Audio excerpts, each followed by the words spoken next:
Weight releasers have gained popularity via Instagram over the last year. However, there's a lot of confusion as to their purpose. Weight releasers are hooks that are loaded with weight used for exercises such as the bench press and squat. In this example, 415 pounds is loaded on the barbell with an additional 225 pounds hanging from the hooks for a total weight of 640 pounds.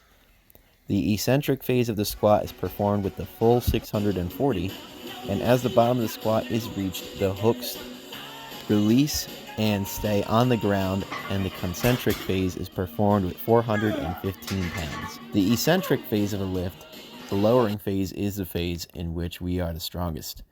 Think about your all-time PR in your squat or your bench press. The lowering phase didn't bring you too much difficulty. It was a concentric or the raising phase that tested your limits.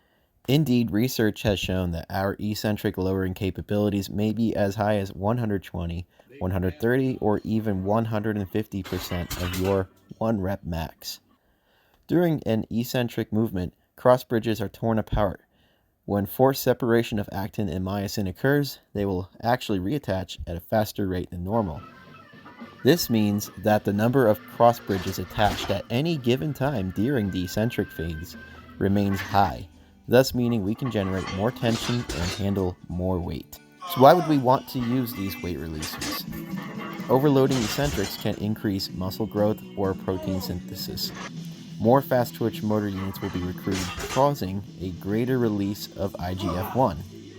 If you are familiar with Henneman's size principle, our body recruits muscles in the reverse order of the Henneman size principle in an eccentric contraction. That means that fewer muscle fibers, but mostly fast twitch type 2s, will be used during eccentric movement compared to the concentric movement.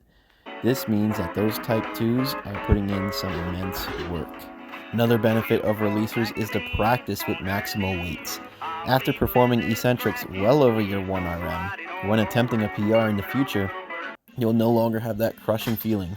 Rather, the future PR will feel light and you will attack it with confidence.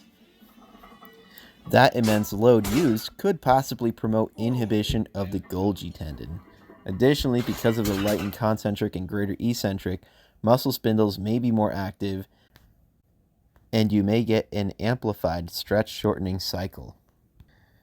Thus, perhaps a reason to use hooks in an athletic population. If strength gains have dried up recently, focusing on your eccentric strength may be an untapped well of gains. This can actually increase strength in the concentric phase. By driving the eccentric strength up over time, this gap or deficit between concentric and eccentric abilities will increase. Some have suggested that over time, your body will force a concentric increase in strength to prevent the deficit from becoming too large. Very often, you'll hear critics suggest the use of resistance bands or slow tempo eccentrics rather than overloaded eccentrics. While both are valid variations of exercise, they are not a substitute for weight releasers. Resistance bands are a form of accommodating resistance. They work mainly on the principle of leverage. As I am performing my squat, the hardest portion is typically down low near parallel. As I reach the top of the movement, what was once a heavy weight will now be easy to lock out because my leverages have improved. Bands simply add more resistance to make the top end range of motion more difficult. However, the concentric and eccentric loads here will be identical. My bar load is still limited by my concentric abilities. I am not taking advantage of the vastly stronger capabilities I have during the eccentric phase.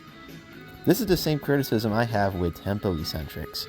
While we may benefit from the IGF-1 release with tempo eccentrics by not using overloading weights, we are missing out on a majority of the benefits I spoke about earlier.